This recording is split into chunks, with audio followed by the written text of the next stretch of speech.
मराठा समाजाचे नेते संघर्ष योद्धा मनोज जरांगे पाटील यांनी मागील 1 वर्षापेक्षा जास्त दिवस मराठा समाजाच्या मराठा आरक्षणाच्या मागणीसाठी उपोषण आंदोलन केलेलं आहे। त्यांचं हे आंदोलन राज्यभर गाजलेलं आहे।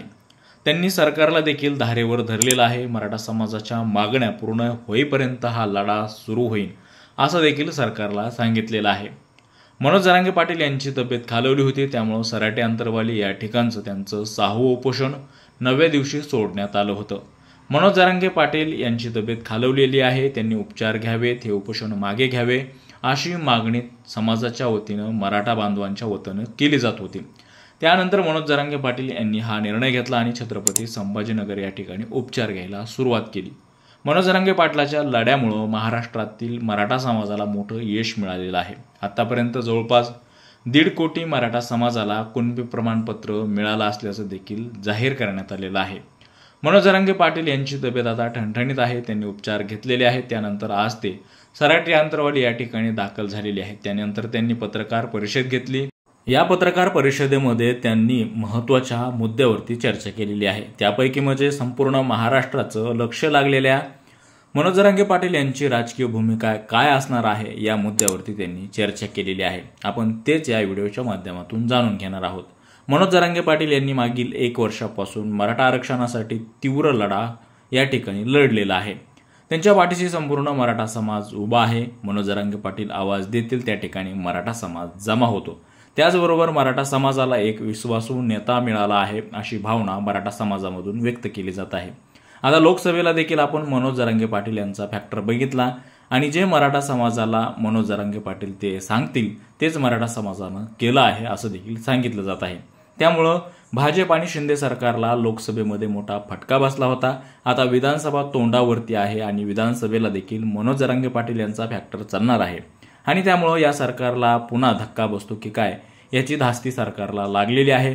त्यामुळं मनोज जरांगे पाटील यांच्या राजकीय भूमिकेवरती जनतेचं आणि या सरकारचं आणि सरकारमधल्या नेत्यांचं लक्ष लागलेलं आहे। मनोज जरांगे पाटीलांनी या विषयावर आज बोलताना त्यांनी थेट सांगितलेलं आहे की आम्ही पाडू किंवा आमचे उमेदवार उभे करू अशी आमची भूमिका असणार आहे। समाज म्हणेल पाडापाडी करा तर पाडापाडी करू, समाज म्हणेल उमेदवार उभे करायचे तर उमेदवार उभे केले जातील असं देखील त्यांनी सांगितलेलं आहे। मात्र सध्याच्या काही दिवसामध्ये महाराष्ट्रामध्ये 3री आघाडी स्थापन होणार असल्याची देखील चर्चा संपूर्ण राज्यामध्ये आहे आणि त्यावर देखील त्यांनी भाष्य केलेलं आहे। मनोज जरांगे पाटील म्हणले 3ऱ्या आघाडीमध्ये आम्ही काही जाणार नाही, मात्र मनोज जरांगे पाटील यांचं नाव 3ऱ्या आघाडीमध्ये घेतलं जात आहे।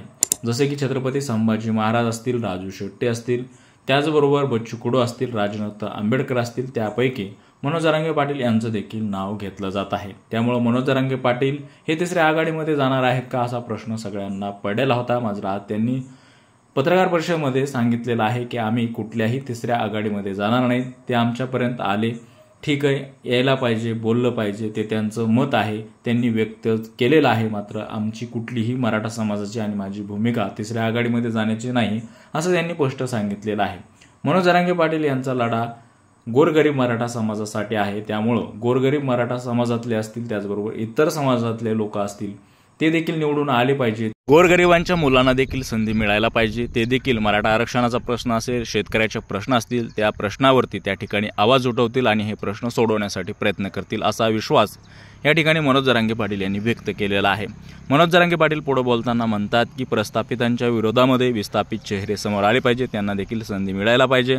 प्रस्थापितांना घराणेशाहीला कुठवर पोचायचं असं देखील मनोज जरांगे पाटील म्हटलेले आहेत। आता मनोज जरांगे पाटील यांचा दसरा मेळावा देखील यावर्षी श्री क्षेत्र नारायणगडावरती होणार आहे। त्यामुळे या दसरा मेळाव्याकडे देखील महाराष्ट्राच्या सगळ्या राजकीय लोकांचं आणि जनतेचं लक्ष लागलेलं आहे।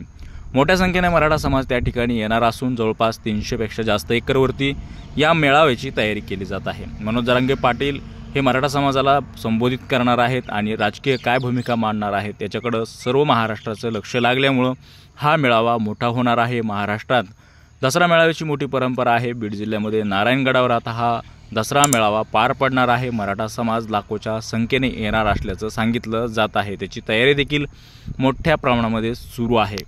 मनोज जरांगे पाटील यांनी तिसऱ्या आघाडीमध्ये जायला पाहिजे का, किंवा पाडापाडीची भूमिका घ्यायला पाहिजे की स्वतःचे उमेदवार द्यायला पाहिजेत?